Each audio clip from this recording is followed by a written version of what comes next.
इस वीडियो में सामाजिक विज्ञान के 80 VVI ऑब्जेक्टिव क्वेश्चन को एक्सप्लेन के साथ समझाया गया है इस वीडियो में, जो कि बिहार बोर्ड क्वेश्चन से सीधे टकराएगा।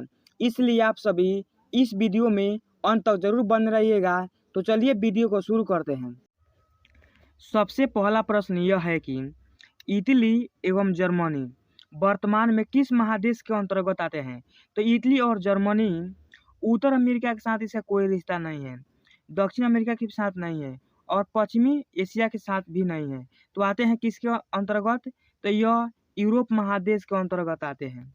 फिर अगला प्रश्न यह है कि यूरोप वासियों के लिए किस देश का साहित्य एवं ज्ञान विज्ञान प्रेरणा स्रोत रहा है।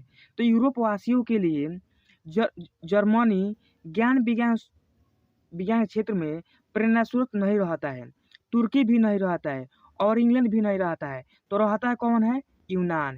यानी कि यूनान एक ऐसा देश है जो यूरोप वासियों के लिए साहित्य एवं ज्ञान विज्ञान के क्षेत्र में प्रेरणा स्रोत रहता है, जो ऑप्शन नंबर बी बिल्कुल सही है।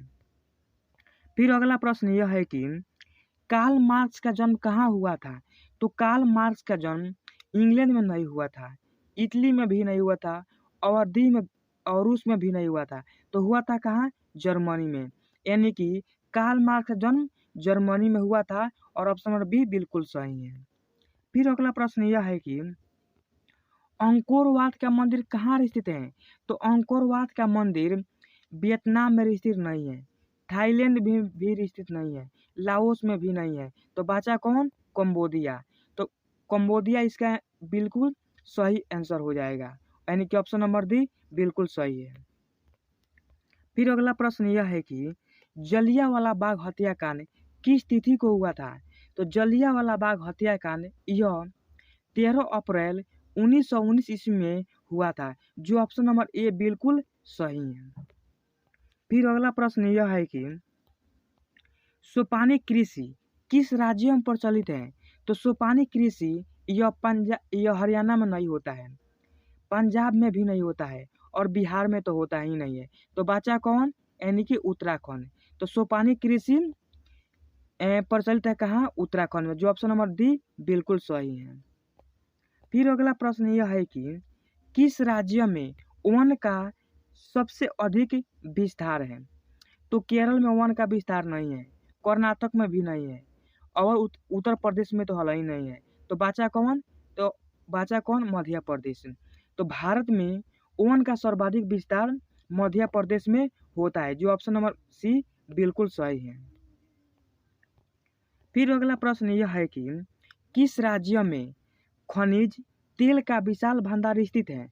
तो यह राजस्थान में तो तेल का कोई नामे निशान नहीं है और फिर बिहार में तो उसका कुछ नामे निशान नहीं है और तमिलनाडु में भी नाम निशान नहीं है। तो बचा कौन, असम इसका आंसर बिल्कुल सही हो जाएगा, यानी कि ऑप्शन नंबर ए इसका बिल्कुल सही है। फिर अगला प्रश्न यह है कि भारत का प्रथम तेल शोधक कारखाना कहाँ स्थित है। तो भारत का प्रथम तेल शोधक कारखाना बरौनी में स्थित नहीं है, गुवाहाटी में भी नहीं स्थित था और मथुरा में तो हल ही नहीं था। तो बचा कौन, दिग्बोई। तो भारत का प्रथम तेल शोधक कारखाना दिग्बोई में स्थित है, जो ऑप्शन नंबर बी बिल्कुल सही है। फिर अगला प्रश्न यह है कि संजय गांधी जैविक उद्यान कहाँ है। तो संजय गांधी जैविक उद्यान यह राजगीर में तो हल नहीं है, बोधगया में भी नहीं है और यह तक कहाँ है, तो यह पटना में है। लेकिन संजय गांधी जैविक उद्यान यह पटना में स्थित है, जो ऑप्शन नंबर सी बिल्कुल सही है। फिर अगला प्रश्न यह है कि इनमें से किस राज्य को पिछड़ा राज्य कहा जाता है। तो पंजाब को तो पिछड़ा राज्य कहा नहीं जाता है, केरल को भी नहीं कहा जाता है और दिल्ली तो सर्वोत्तम राज्य है, इसको भी नहीं कहा जाता है।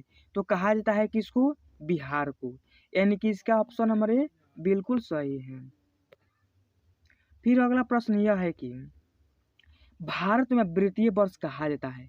तो भारत में वित्तीय वर्ष होता है 1 अप्रैल से 31 मार्च तक।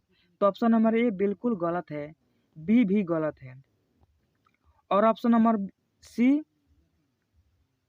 भी गलत है और ऑप्शन नंबर डी भी गलत है, लेकिन यहाँ पर 1 अप्रैल से 31 मार्च तक होना होना चाहिए, लेकिन और इसका ऑप्शन नंबर डी बिल्कुल सही हो जाए, यानी 1 अप्रैल से 31 मार्च तक होता है। फिर अगला प्रश्न यह है कि भारत की वित्तीय राजधानी किसको कहा जाता है? तो भारत की वित्तीय राजधानी दिल्ली को नहीं कहा जाता है, पटना को भी नहीं कहा जाता है, बेंगलुरु को भी नहीं कहा जाता है किसको? मुंबई को। तो इसका आंसर हो जाएगा ऑप्शन नंबर ए बिल्कुल सही है। फिर अगला प्रश्न यह है कि मानव पूंजी के प्रमुख घटक कितने हैं? तो मानव पूंजी के प्रमुख घटक 5 हैं, जो ऑप्शन नंबर डी बिल्कुल सही है। फिर अगला प्रश्न यह है कि भारत में उपभोक्ता संरक्षण अधिनियम किस वर्ष लागू हुआ था? तो भारत में उपभोक्ता संरक्षण अधिनियम 1986 ईस्वी में लागू हुआ था। फिर अगला प्रश्न यह है कि संपूर्ण क्रांति का नेतृत्व किसने किया? तो संपूर्ण क्रांति का नेतृत्व नीतीश कुमार ने नहीं किए हैं, इंदिरा गांधी भी नहीं किए हैं, तो किए हैं कौन? जयप्रकाश नारायण। फिर अगला प्रश्न यह है कि सूचना के अधिकार संबंधी कानून किस वर्ष बना? तो सूचना से अधिकार संबंधी कानून 2004 में भी नहीं बना और 2006 में भी नहीं बना, तो बना कब? 2005 में। इसका ऑप्शन नंबर बी बिल्कुल सही है। फिर अगला प्रश्न यह है कि यह प्रश्न गलत है। फिर अगला प्रश्न यह है कि लोकतंत्र जनता के द्वारा और जनता के लिए शासन है, यह कथन किसका है? तो यह कथन अब्राहम लिंकन का है, तो रूसो का नहीं है, ग्रीन का भी नहीं है, तो है किसका? अब्राहम लिंकन का, जो ऑप्शन नंबर सी बिल्कुल सही है। फिर अगला प्रश्न यह है कि राजनीतिक दलों की नींव सर्वप्रथम किस देश में पड़ी? तो राजनीतिक दलों की नींव भारत में सबसे पहले नहीं हुआ था, फ्रांस में भी नहीं पड़ा और अमेरिका में भी नहीं पड़ा, तो पड़ा था कहाँ? ब्रिटेन में। यानी कि राजनीतिक दलों की नींव सर्वप्रथम ब्रिटेन में पड़ी, यह ऑप्शन नंबर ए बिल्कुल सही है। फिर अगला प्रश्न यह है कि लोकतंत्र का प्राण किसे माना जाता है?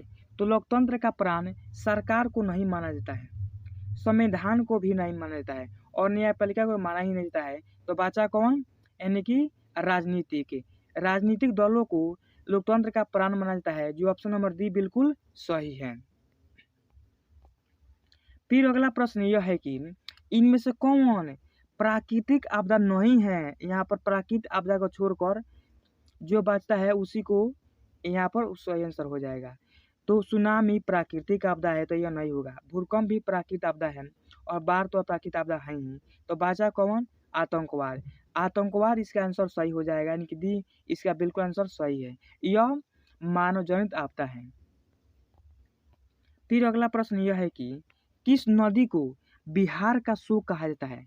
तो यह क्वेश्चन भी आई है, यानी कि बिहार का शोक गंगा को नहीं कहा जाता है, गंडों को भी नहीं कहा जाता है, तो और पुनपुन को भी नहीं कहा जाता है, तो कहा जाता है किसको? कोसी को। यानी कि बिहार का शोक कोसी नदी को ही कहा जाता है।